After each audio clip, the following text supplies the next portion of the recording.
Assalamualaikum warahmatullahi wabarakatuh. Selamat siang semuanya. Apa kabarnya hari ini? Alhamdulillah kalian selalu diberikan kesehatan oleh Allah SWT. Senang rasanya ibu dipertemukan dengan kalian siswa dan siswi yang soleh dan solehah. Dan dalam kegiatan hari ini yang insya Allah memberikan manfaat bagi kita semuanya. Amin. Tak kenal maka tak sayang, tak sayang maka tak cinta, tak cinta maka tak bersama. Perkenalkan, nama Ibu Ernawati Dewi. Kalian bisa panggil Ibu Erna. Ibu sebagai mahasiswi di Universitas Indra Prasta PGRI semester 7 dari Prodi Bimbingan Agama Muslim. Nantinya nih, kalau misalkan kita ketemu di jalan atau di luar sekolah, silahkan kalian menegur ibu dan kita saling bertegur sapa, senyum, saling bertanya, dan sekaligus kita dapat menjalin silaturahmi masing-masing. Sebelumnya, teman-teman tahu nggak kalau kita mau melakukan kegiatan apa? Jadi kita di sini akan melakukan kegiatan yang namanya bimbingan dan konseling, yaitu dengan menggunakan metode layanan informasi. Layanan informasi? Apa itu layanan informasi? Sebelumnya teman-teman ada yang tahu nggak layanan informasi itu apa? Ya, betul. Jadi layanan informasi itu adalah layanan yang memberikan informasi yang belum diketahui untuk diketahui agar dapat mencegah dan terhindar dari situasi yang negatif dari diri kalian, dari diri ibu. Sampai sini paham nggak? Oke, jadi layanan informasi ini untuk kalian nantinya kedepannya bisa mencegah hal-hal yang negatif pada situasi tertentu. Jadi kalian punya benteng nih, kata Bu Erni kan, begini nggak boleh, begini kurang baik, gini nih. Nah, dari situ kalian mempunyai kesadaran tidak melakukan hal-hal yang berbau-bau negatif, karena itu hal-hal yang tidak seharusnya kita lakukan. Sampai sini mengerti? Ih, pintar. Oke ya, jadi layanan informasi ini hari ini kita akan membahas dan ibu akan memberikan layanan informasi mengenai materi tentang bullying. Pernah dengar pasti ya? Nah, ada yang tahu tentang bullying? Pasti kalian secara tidak sadar pernah melakukan tindakan bullying. Bahkan kalian sendiri yang menjadi korban bullying atau korban bully dari orang lain. Nanti kita akan membahas apa itu bullying secara mendalam, bagaimana dampaknya dari bullying tersebut, seperti bagaimana nih cara mencegahnya, setiap agar kalian mengerti, kalian semua paham bahwa tindakan bullying itu bersifat negatif. Nah, nantinya kalian pun dengan adanya layanan informasi ini dan kebermanfaat layanan informasi ini, kalian diharapkan untuk ikut serta dan aktif dalam kegiatan ini. Misalnya, Bu, dengan cara apa supaya kita terlihat aktif? Yang pertama, kalian aktif ini nanti ibu akan memberikan materi yang berupa slide PPT. Yang ibu harapkan kalian dapat fokus memperhatikan, tidak sibuk dengan pikiran masing-masing, duduk dengan tenang, tidak membuat kegaduhan, perhatikan baik-baik setiap materinya. Yang kedua, kalian kalau tidak mengerti bahasanya, kalian diperbolehkan bertanya. Misalnya, Bu, ini bahasanya terlalu sulit. Bu, ini saya tidak paham dengan bahasanya. Kalian boleh bertanya. Jangan sungkan dan jangan malu. Kalian boleh bertanya dengan cara sukarela. Nanti ibu akan meneruskan jawaban kepada kalian. Selain itu, kalian boleh memberikan pendapat atau tanggapan. Bu, saya punya pendapat sendiri. Bu, gimana kok seperti ini? Nah, boleh. Jadi kalian boleh mengeluarkan pendapatnya, nggak usah malu, takut, atau nggak usah takut kita akan menghilangkan semuanya rasa itu. Dan boleh untuk mengeluarkan pendapat. Ibu tidak melarang orang lain untuk mengeluarkan pendapat. Di sini kalian mempunyai kebebasan untuk mengemukakan pendapat kalian masing-masing ya. Oke. Semakin kalian aktif, semakin layanan informasi ini berjalan dengan lancar. Seperti itu. Nah, aturannya nih, misalnya kalian akan memberikan pendapatnya kalian. Misalnya kalian mempunyai pendapat, kalian ingin mengutarakan pendapat itu kepada semua layanan ini. Karena kalian mengangkat tangan terlebih dahulu. Siapa yang lebih dulu, maka ibu akan tunjuk. Tidak ada yang namanya keroyokan, karena di sini kalian banyak dan ibu sendiri, suara ibu akan kalah sama suara kalian. Oke, dapat dipahami? Oke. Dan dari situ kalian akan lebih tertib, kondusif, fokus, dan yang lebih dulu mengangkat tangan dipersilakan untuk berbicara. Nanti secara bergantian ya. Lalu dari situ ketika nanti ibu menayangkan video atau gambar misalnya lucu nih, kalian boleh tertawa tapi sewajarnya aja ya. Jadi kita boleh mengeluarkan, mengekspresikan emosi kita, akan tetapi dengan sewajarnya saja. Paham sampai sini? Oke, karena kalian sudah paham aturan dari layanan informasi ini untuk demi kelancaran kita semua, dan juga memberikan ilmu yang bermanfaat.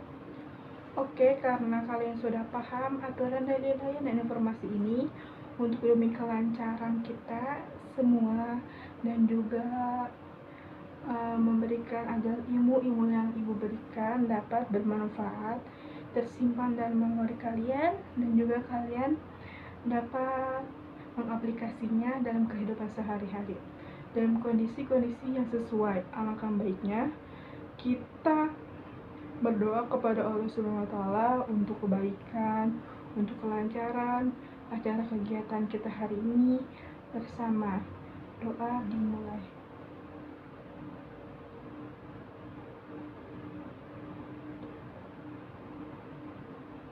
Amin. Doa selesai. Semoga dengan mulainya berdoa kita hari ini, semua acara kegiatan kita hari ini dilancarkan oleh Allah SWT. Nah, tadi kan ibu sudah memberitahu kalian layanan informasi yang akan kita bahas, yaitu mengenai layanan bullying. Sebelumnya kita sama-sama sering mendengar kata-kata bullying, dan ibu ingin mengetahui pendapat kalian mengenai bullying sebelum ibu masuk ke pembahasan kita hari ini. Oke, dipersilahkan yang ingin memberikan pendapatnya. Saya Amalia. Menurut saya, bullying merupakan suatu perilaku atau tindakan yang tidak terpuji dan tidak patut untuk ditiru. Karena kegiatan bullying sendiri itu merupakan suatu tindakan kekerasan yang dilakukan baik bersifat secara verbal, dari perkataan, fisik maupun psikis atau mental, di mana tindakan bullying ini memberikan dampak negatif bagi si korban bullying tersebut. Nah, yang dimaksud dengan bullying atau bisa disebut juga dengan perundungan, yaitu tindakan menyakiti atau tindakan kekerasan atau tindakan penyalahgunaan yang dilakukan, penyalahgunaan kekuasaan yang dilakukan oleh seseorang terhadap orang lain untuk menyakiti orang lain tersebut tersebut. Nah, agar orang lain itu merasa tersakiti, merasa dirinya lemah, atau merasa dirinya itu tidak berdaya sama sekali. Nah, biasanya bullying itu dilakukan oleh seseorang untuk menyakiti fisik atau verbalnya, atau bisa juga menyakiti psikologisnya. Nah, pada saat ada seorang anak bercanda pun, dan jika bercandanya itu melebihi batas, Ibu ucapkan terima kasih kepada teman-teman yang sudah berpendapat mengenai bullying, padahal ibu belum membahasnya untuk hari ini. Jadi apa sih bullying itu? Yang sudah benar semua yang sudah dikatakan teman-teman kita oleh tadi. Jadi bullying itu apabila seseorang atau sekelompok yang merasa lebih kuat dan lebih berkuasa dengan sengaja menyakiti atau menakut-nakuti orang lain yang lebih lemah darinya. Tindakan ini dipersepsikan oleh korban akan berulang lagi dan cenderung sering. Nah, itu. Kemudian, kata bullying digunakan untuk menjelaskan berbagai perilaku kekerasan yang sengaja dilakukan secara terencana oleh seseorang atau sekelompok orang yang merasa lebih berkuasa terhadap seseorang ataupun sekelompok orang yang merasa tidak berbahaya dan tidak melakukan perlawanan ini. Jadi bullying itu mempunyai arti yaitu perundungan. Nah, perundungan atau ketindakan yang dilakukan oleh seseorang maupun sekelompok orang yang biasanya kita sebut dengan geng. Entah itu geng motor, geng tawuran, geng komplotan, dan bermacam geng-geng yang lain. Kelompok atau geng untuk menyakiti seseorang atau untuk mendapatkan kesenangan. Jadi sekarang kita sudah tahu, sudah paham nih. Jadi bullying itu mendapatkan kesenangan di atas penderitaan orang lain. Dan bullying itu kesenangan yang bukan baik, kesenangan yang bukan hal-hal yang positif, melainkan kesenangan yang menuju ke hal-hal negatif. Nah, salah satunya dengan apa itu? Kita lihat sekarang bentuk-bentuk bullying. Nah, di sini bentuk-bentuk bullying itu berbanyak macam. Mari kita sama-sama mengetahui bentuk-bentuk bullying. Salah ada tentang kontak fisik langsung, kontak verbal, perilaku non-verbal, kemudian perilaku verbal, kemudian pelecehan seksual. Apa aja sih yang termasuk kontak fisik itu nih? Seperti bullying termasuk kontak fisik itu seperti memukul, mendorong, menjambak, dan lain-lain. Kemudian kontak verbal langsung seperti mengancam, mempermalukan, merendah, dan lain-lain. Kemudian yang secara tidak non-verbal, biasanya ini tuh secara tidak sengaja atau tidak disadari orang-orang lain. Melihat dengan sinis, mengulurkan lidah, atau mengejeknya. Terus kemudian perilaku non-verbal tidak langsung. Tadi kan secara langsung, secara tidak langsung, mendiamkan seseorang, memanipulasi, dan lain-lain.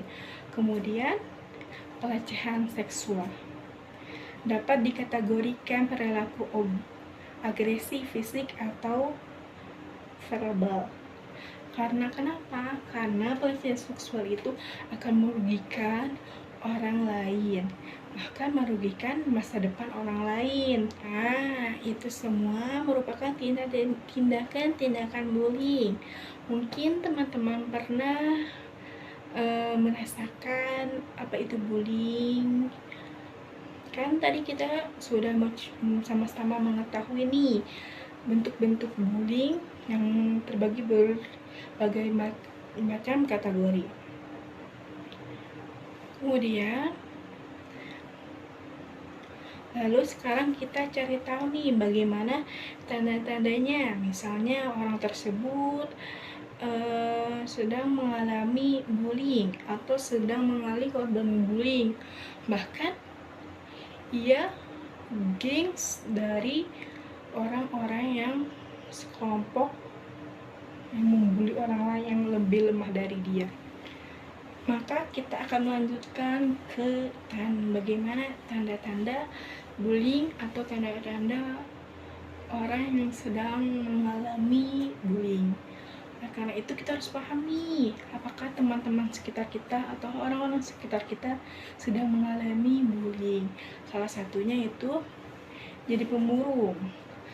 Orang yang sedang mengalami bullying, ia akan lebih menjadi orang pemurung, terus mengalami luka memar, baju sobek, tanda sebab jelas, malas sekolah. Karena apa? Kok dia malas sekolah ya Bu? Iya, karena ia menjadi korban bullying di sekolah, yang mengakibatkan ia untuk malas, enggan untuk pergi ke sekolah.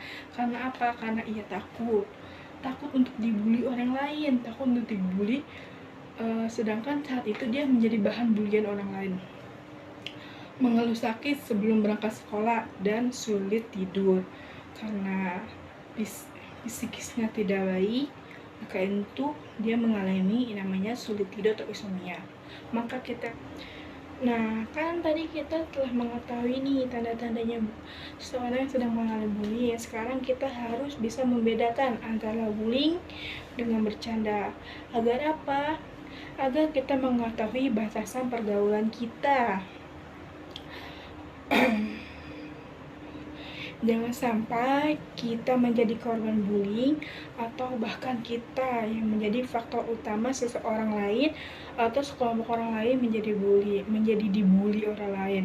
Nih, jadi perbedaan bullying dan bercanda. Mari kita membedakan yang namanya bullying dan bercanda. Yang pertama, bullying itu biasanya terjadi pada orang nggak terlalu saling dekat dan kenal, bahkan nggak kenal. Biasanya itu memungkinkan terjadinya bullying. Yang kedua, dilakukan biar orang lain itu lemah, tertekan dan kehilangan kepercayaan diri, dan itu sangat buruk. Yang ketiga, kekuatan antara satu dan lain nggak seimbang, adanya yang terjadi pihak yang kuat dan ada yang lemah, nggak berdaya atau korban. Dibumbui dengan rasa sakit hati, yang pihak kuat ngerasa happy, yang lemah sakit hati. Dilanjut, dihindari, nggak ada yang mau ngalamin bullying. Terus, keterlaluan nggak kenal batas, pihak yang lebih kuat bakal ngangkat hal-hal sensitif hanya karena fisik, agama, atau suku, dan lain-lain. Kemudian, nggak ada kata maaf dari pihak yang kuat kalau kata-kata atau perilaku mereka menyakiti, karena emang dari sananya mereka ingin menyakiti kita. Itulah bullying. Kemudian kita lanjutkan dengan bercanda. Bercanda itu lebih kepada teman yang dekat dengan kita. Bercanda biasanya ada karena kedekatan, jadi kedua pihak sudah saling kenal dan dekat, seperti ejek-ejekan antara dua sahabat yang sudah menjadi hal biasa. Kemudian dilakukan buat wujud kedekatan kita, malah aneh lah kalau nggak sesuatu hubungan pertemanan nggak ada ejek-ejekan. Pertemanan terasa kaku dan hambar. Biasanya kalau individu yang sudah mengalami kedekatan yang menjadi pertemanan yang begitu sangat akrab, ejek-ejekan tidak akan menyakiti, yang tidak terasa biasa saja karena mereka kedua individu yang saling kenal, yang saling dekat satu sama lain. Kemudian dilakukan timbal balik, kedua pihak sama-sama kuat dan saling lempar gurauan.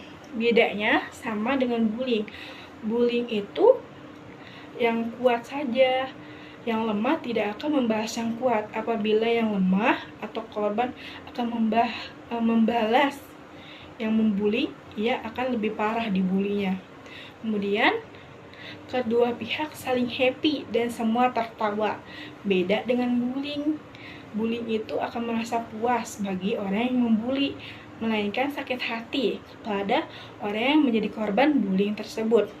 Kemudian, dinanti karena ini hal satu hiburan dalam pertemanan, meskipun isinya tentang ejekan. Biasanya akan lebih asik jika kita mengejek satu sama lain apabila sudah menjadi pertemanan akrab atau persahabatan. Tahu batas. Jadi tahu batasan, karena saling kenal maka kedua pihak sama-sama tahu mana yang boleh dibilang, yang mana yang enggak. Karena mereka sudah sama kenal satu sama lain, mereka tahu batasan diri. Nih, yang ini boleh untuk diejek, yang ini boleh untuk jadi bahan permainan, yang ini nggak boleh. Dan mereka, karena pertemanan mereka yang dekat, maka mereka mengetahui batasan-batasan mana saja yang akan menjadi bahan topik ejekan mereka saat itu. Kemudian beda dari yang bullying itu tidak ada kata maaf. Sedangkan yang bercanda itu ada kata maaf kalau kata-kata yang keluar itu ternyata udah keterlaluan. Orang yang bercanda, orang yang berteman tidak sungkan untuk mengeluarkan kata maaf apabila mereka mengalami suatu hal yang sudah menurutnya melewati batas. Terkadang kita suka heran, bahkan bertanya-tanya, tuh orang atau sekelompok geng itu ngapain, kenapa ya suka ngebully orang lain. Nah, di sini kita bakal tahu jawabannya. Nah, kemudian kita akan membahas tentang penyebab orang melakukan bullying. Biasanya ya, orang-orang yang melakukan bullying itu balas dendam. Biasanya pelakuan juga pernah menjadi korban bullying. Ia melakukan hal ini untuk membalas apa yang pernah dirasakan. Jadi di sini itu lebih kepada senioritas kalau di sekolah. Apabila kakak kelas yang dulunya menjadi kelas yang menjadi korban, sekarang sudah menjadi kakak kelas, senioritasnya itu sangat kuat dan kemungkinan besar dia akan melakukan bullying apabila sebelumnya dia telah menjadi korban bullying. Kemudian ekspos kekerasan. Terkadang pelaku bullying mencontoh dari media ataupun tindakan orang di selingkungannya. Nah, ini ekspos kekerasan itu tergantung dia tinggal, tergantung apa yang dia lihat. Dia mencontoh apa yang dia lihat. Apabila dia lebih mencontoh banyak yang kekerasan, ya itu akan menyebab faktor bullying. Kemudian ingin diakui, atau seperti nih, saya nih leader di sekolah ini, kalian tuh harus takut. Pelaku ini biasanya ingin menunjukkan bahwa ia berkuasa dan kuat, karenanya ia menindas orang yang lebih lemah dibandingkan dirinya. Kemudian kurang perhatian. Pelaku membuli untuk mendapatkan perhatian dari orang-orang di sekitarnya. Biasanya kita mengetahui dengan kata caper, jadi perhatian, entah itu ke teman, entah itu ke guru. Dia tuh kurang perhatian, kemudian dia membuat ulah, akhirnya semua orang memperhatikannya, dan itu cara yang tidak baik untuk mendapatkan perhatian orang lain. Kita bisa mendapatkan perhatian orang lain dengan cara berprestasi. Itu akan menjadi perhatian orang lain simpati akan, melainkan apabila kita membuli orang lain, itu tuh bukan suatu perhatian yang ingin dibanggakan orang lain, melainkan suatu perhatian yang tidak baik, dan itu akan menuju hal-hal yang negatif. Nah, setelah kita mengetahui penyebabnya, ternyata banyak ya yang menyebabkan orang-orang melakukan bullying. Kebanyakan orang-orang yang melakukan bullying itu korban dari orang lain yang membulinya. Kemudian, lalu di sini ibu akan memberitahu kalian Ini hasil-hasil penelitian payung tahun 2004 sampai 2005. Perilaku bullying biasanya sering muncul adalah gejetan-gejetan yang dilakukan oleh kakak kelas terhadap adik kelas. Kemudian bullying dilakukan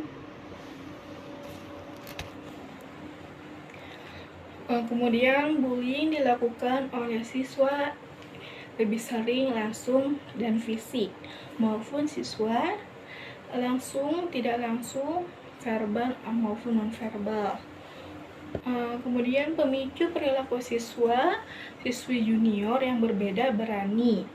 Misalnya baju menyolok, cara berbicara cantik dan tidak menyapa. Penyebab nilai tradisi yang berlaku di sekolah, frustasi, ujian kaderisasi. Kemudian bullying antar siswa seangkatan biasanya tidak langsung, cara mengucilkan, merebut pacar atau sahabat, membuka rahasia teman satu sama lain, menyebar gosip, mengadu, menyindir, ekspos non-verbal. Kemudian bullying antara kakak dan adik kelas, seperti memaki, memarahi, menyindir, bahkan mereka bisa melakukan yang namanya kekerasan fisik. Kemudian ada hubungan signifikan antara pola attachment orang tua dengan perilaku bullying. Makin rendah attachment dengan orang tua, maka makin tinggi perilaku bullying. Nah, itu namanya perhatian sama seperti yang tadi. Kemudian ada hubungan yang signifikan antara luasan sekolah dan munculnya perilaku bullying. Makin besar, makin tinggi perilaku bullying. Oke, kita lanjut ke materi selanjutnya mengenai tentang mengetahui bagaimana dampak-dampak dari bullying tersebut. Hi, Maupun I'm secara Maya. langsung atau And I'm tidak Darius. langsung. Dari And we situ have to kita talk akan about melihat salah It's satu bullying. video yang nanti When people think of merupakan bullying, they think of kids getting shoved into lockers or having their heads flushed in a toilet. But the truth is, bullying can be a lot more complicated than that. Bullies use their power to hurt or control others. And they might make you feel unsafe in places where you should feel protected. And that's not okay. Your school, sports teams, and after-school clubs have to be safe spaces for everyone. There was a time when I didn't feel welcome at school. Some girls that I thought were my friends had decided I wasn't cool enough for them. Everywhere I went, they either laughed at me, made fun of me, or ignored me altogether. I didn't know what to do. Yeah, there was a time when I didn't feel safe at school. I started to dread coming to football practice. Nah, bagaimana kita sama-sama sudah melihat nih videonya mengenai dampak-dampak bullying. Kemudian Ibu akan membahas nih, menjabarkan apa saja yang menjadi dampak-dampak bullying di kalangan kita. Bagaimana dampaknya? Dampaknya bisa jangka pendek atau bisa seumur hidup. Jangan meremehkan apa yang dirasakan korban karena sangat menyakitkan, mengesalkan, dan menakutkan. Mungkin orang yang mengalami bullying itu dia akan merasa ketakutan berlebihan karena ia merasa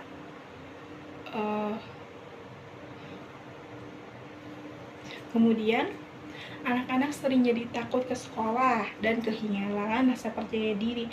Pastinya kehilangan rasa percaya diri iya.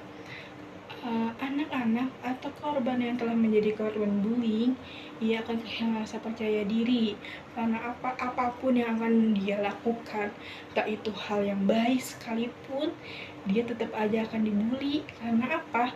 Karena itu sudah menjadi hal biasa bagi sekelompok geng-geng itu. Semakin menurut geng itu si korban menderita, semakin senang si geng tersebut. Kemudian anak-anak merasa sebagai orang yang lemah, tak berteman, dan ini merupakan kesalahan mereka. Jadi orang-orang yang menjadi korban bullying itu menyalahkan diri dia. Saya tuh salah, makanya saya dibully orang lain. Pokoknya yang paling dia menyalahkan diri dia. Terus kemudian jadi pemurung. Nah itu, bahkan ada yang memutuskan untuk mengakhiri hidupnya. Di bullying itu berdampak bukan hanya kepada korban yang telah menjadi bullying tersebut, tetapi bullying berdampak kepada pelakunya dan juga kepada orang yang melihat tindakan bullying tersebut walaupun tidak melakukannya. Jadi bullying itu berdampak bukan hanya pada korbannya saja, tetapi bullying berdampak kepada pelakunya. Pelakunya setelah menjadi korban itu berdampak juga pada diri dia, dan juga berdampak pada orang yang melihat pembulian itu, meski ia tidak menjadi korban, hanya melihat, akan tetapi ia mendapatkan dampaknya. Jadi bullying itu berdampak bukan hanya pada korbannya saja, tetapi bullying berdampak kepada pelakunya. Pelakunya setelah menjadi korban itu berdampak juga pada diri dia, dan juga berdampak pada orang yang melihat pembulian itu, meski ia tidak menjadi korban, hanya melihat, akan tetapi ia mendapatkan dampaknya. Tindakan bullying di sekitarnya itu juga memiliki dampaknya, dan dari situ kita paham semuanya ya, bahwa layanan informasi ini bertujuan untuk mencegah kalian dari situasi yang negatif, dan harap adanya layanan informasi ini Buana berharap siswa dan siswi yang soleh dan soleha dapat mencegah dan menghindari yang namanya bullying dimanapun, entah itu di rumah maupun di lingkungan masyarakat ya, agar kalian dapat hidup dengan ramai, rukun, penuh kasih sayang. Pasti kita akan merasakan yang namanya kebahagiaan, dan kita sudah merasakan kebahagiaan kita bisa membagi kebahagiaan kepada orang lain.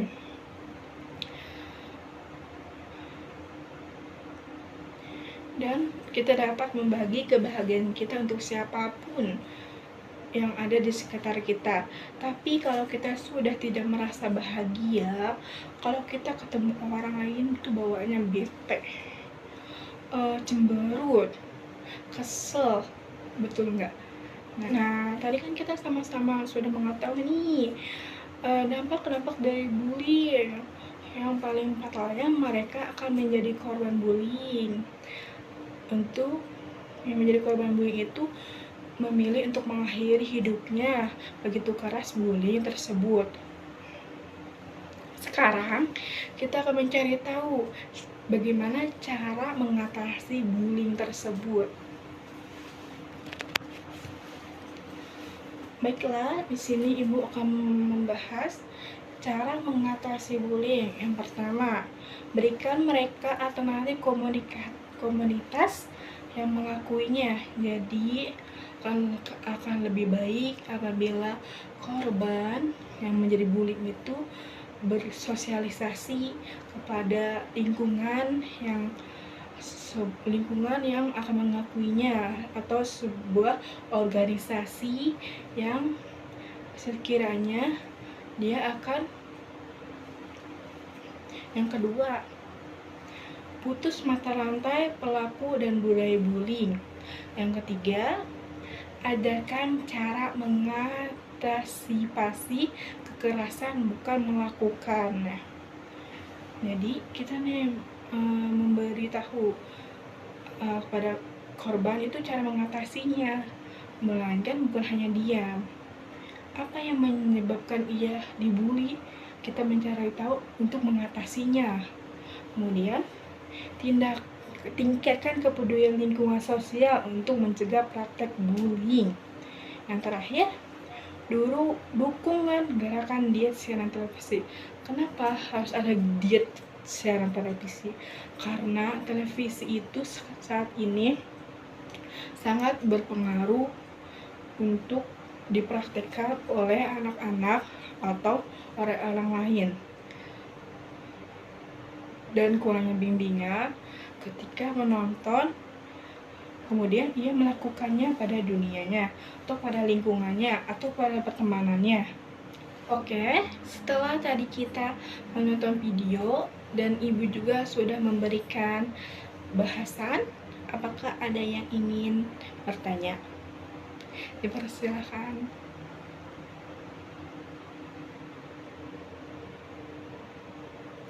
Nah, oke, karena kalian sudah bertanya dan ibu sudah memberikan tanggapannya, sekarang ibu akan memberikan angket yang perlu kalian isi. Kalian isi sejujurnya, sesuai dengan pengalaman atau sesuai dengan apa yang sedang kalian rasakan atau pernah merasakannya. Kalian bisa menjawabnya. Kalian bisa menjawab sesuai dengan kondisi kalian saat ini. Kalian pernah terjadi dalam kehidupan kalian. Kemudian tata cara sudah ada di lembar angket tersebut, dimana nanti kalian menjawab pertanyaan dengan cara membeli tanda checklist pendapat pilih pada kolom pilihan, dan di kolom tersebut ada keterangan. Ada 4 keterangan yang kecil-kecil, yang keterangannya SS sangat sesuai, S sesuai, kemudian ada KS yaitu kurang sesuai, dan TS tidak sesuai. Paham sampai sini? Silakan ibu berikan waktu untuk mengerjakan. Apabila sudah selesai angka tersebut, bisa kembalikan kepada ibu. Terima kasih.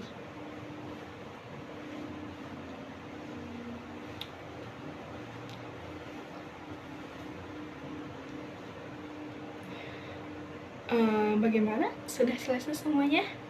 Oke. Ibu ucapkan terima kasih sebelumnya.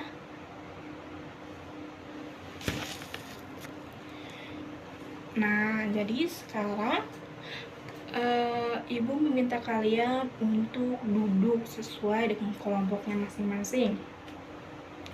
Nanti kelompok sekitar 4 atau 5 orang ya. Kemudian masing-masing kelompok ini mendiskusikan. Yang pertama, ada 2 pertanyaan yang ibu akan berikan kepada kelompok tersebut. Yang pertama, apa yang akan kalian lakukan apabila kalian dibully oleh teman kalian? Itu yang pertama ya. Kemudian yang kedua, apa yang kalian lakukan jika kalian melihat teman kalian dibully? Silahkan diskusikan kelompoknya masing-masing. Nah, nanti setelah mendiskusikan, masing-masing anggota kelompok memaparkan hasil diskusinya. Oke, baik. Oke, baik. Sudah selesai diskusinya. Ketua kelompok silahkan memaparkan hasil diskusinya. Ibu ucapkan terima kasih kepada masing-masing kelompok. Terima kasih juga kepada ketua kelompok yang sudah memaparkan hasil diskusinya mewakili teman-teman kelompoknya. Dan ibu ucapkan terima kasih juga kepada anggota kelompok yang sudah dengan kondusif berdiskusi dan teman-teman sehingga mencapai dengan hasil diskusi yang sangat luar biasa dan hebat. Dengan materi yang sudah ibu berikan tadi, ibu berharap kita dapat bekerja sama dalam arti kita bekerja sama mencegah dan menghindari tindakan bullying, mau itu dengan teman, kakak kelas, ataupun adik kelas. Kalau bisa, kalian menghindari bullying, karena manfaat dari kegiatan kali ini adalah yang tadinya tidak tahu menjadi tahu dan dapat menghindari situasi yang negatif. Seperti dampak dari bullying itu, teman kita akan merasa stres, depresi, bahkan ada yang sampai bunuh diri. Kemungkinan kita menjadi korban bullying, ada kemungkinan kita menjadi korban bullying dan itu kita kerjasama bareng-bareng yang mencegah dan menghindari bullying. Agar apa sih? Agar kita dapat hidup berdampingan, rukun, bahagia, penuh kasih sayang, dan dimanapun kalian berada, dan itu harapan ibu. Mungkin sampai sini ada lagi yang ingin ditanyakan? Oke, kalian sudah sangat hebat, antusias dalam mengikuti. Ya, maka layanan informasi kali ini ibu tutup. Terima kasih banyak, kalian sudah sangat kondusif, sudah mau bekerja sama dengan ibu, aktif. Ibu berharap kalian dapat memetik baik hikmah pada hari ini, dan ilmu yang ibu berikan berkah yang dapat kalian aplikasikan dalam kehidupan sehari-hari. Maka ibu ucapkan kembali terima kasih banyak dan mohon maaf apabila ada kesalahan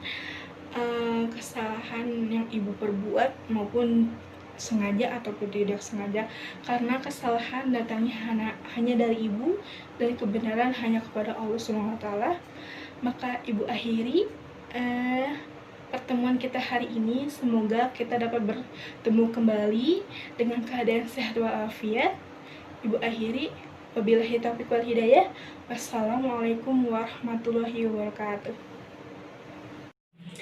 Jika saya menjadi seorang korban bullying, saya akan mencoba untuk tetap tenang, tidak terpancing dari pelaku bullying, dan saya akan mencoba untuk tetap berusaha fokus untuk belajar, berusaha menjadi yang terbaik, sehingga saya membuktikan bahwa saya bisa jadi orang yang lebih luar biasa meskipun saya menjadi orang yang terbully.